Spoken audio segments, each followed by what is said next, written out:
25 जून 1975 ये वही तारीख है जिस दिन देश में आपातकाल यानी कि इमरजेंसी की घोषणा की गई।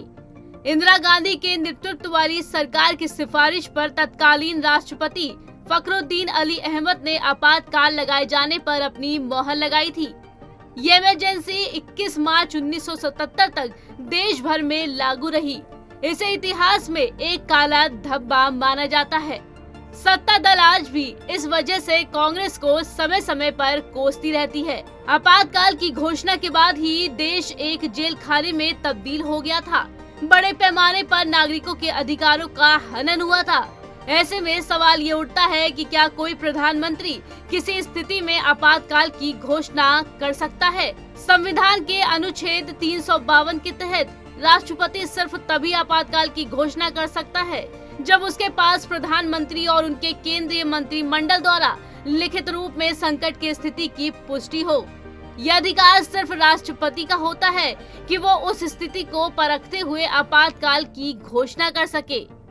25 जून 1975 को देश में प्रधानमंत्री इंदिरा गांधी ने ये कहते हुए रेडियो पर घोषणा की थी कि राष्ट्रपति ने आपातकाल की घोषणा कर दी है, इसमें कोई घबराने की बात नहीं है। प्रधानमंत्री के मुंह से इमरजेंसी यानी कि आपातकाल शब्द सुनकर ही देश के लोग सन्न रह गए।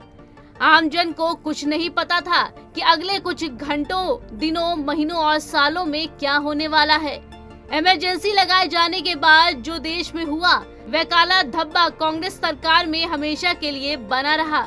हालांकि गांधी परिवार के दिग्गज नेता राहुल गांधी ने इस इमरजेंसी को गलत बताया और खुले तौर पर माफी भी मांगी थी। बता दें, इमरजेंसी लागू होने के तुरंत बाद विपक्षी नेताओं को जेल में डालने का सिलसिला शुरू हो गया था।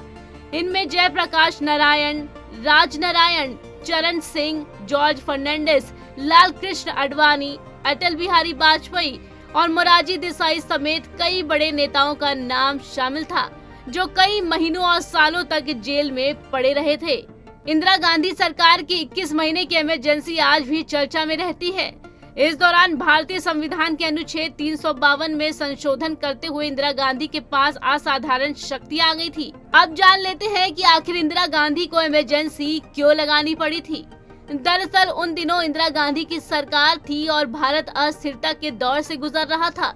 गुजरात में सरकार के खिलाफ छात्रों का नव निर्माण आंदोलन चल रहा था। बिहार में जयप्रकाश नारायण यानी कि जेपी का आंदोलन चल रहा था। 1974 में जॉर्ज फर्नांडिस के नेतृत्व में रेलवे हड़ताल चल रही थी।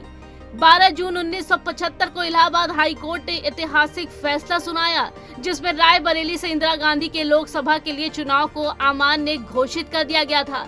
गुजरात चुनाव में 5 दलों के गठबंधन से कांग्रेस की हार और 26 जून 1975 को दिल्ली के रामलीला मैदान में विपक्ष की रैली ने इंदिरा गांधी की सरकार को मुश्किल में डाल दिया था।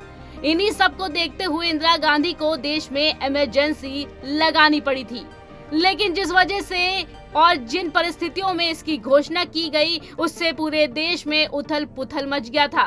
वैसे ये पहली बार नहीं था जब देश में आपातकाल लगाया गया। भारत में अब तक 3 बार राष्ट्रीय आपातकाल की घोषणा हो चुकी है। 1975 के पहले भी देश में 2 बार इमरजेंसी लगाई गई थी, लेकिन दोनों ही बार इसके पीछे ठोस वजह थी। पहली बार देश में आपातकाल 26 अक्टूबर 1962 से 10 जनवरी 1968 के बीच लगा। ये वह दौर था जब भारत और चीन के बीच युद्ध चल रहा था। उस समय आपातकाल की घोषणा इसलिए की गई क्योंकि तब भारत की सुरक्षा को बाहरी आक्रमण से खतरा घोषित किया गया था। उस वक्त देश के प्रधानमंत्री जवाहरलाल नेहरू थे।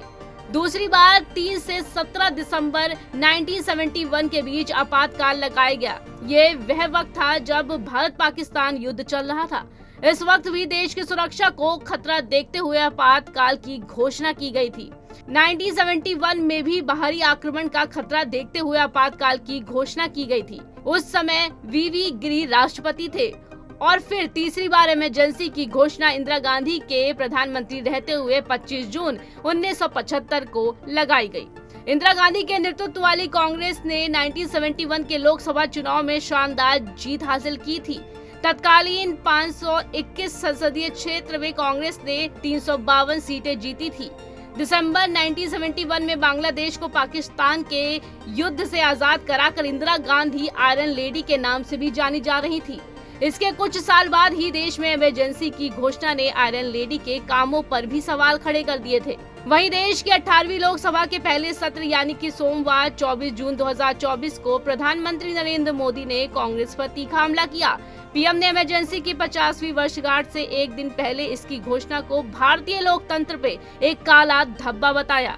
उन्होंने कहा कि देश की नई पीढ़ी इस दिन को कभी नहीं भूलेगी। उन्होंने ये भी कहा कि इस दिन हम संकल्प लेंगे कि संविधान में दिए गए दिशा निर्देशों के मुताबिक जन सामान्य के सपने पूरे करेंगे।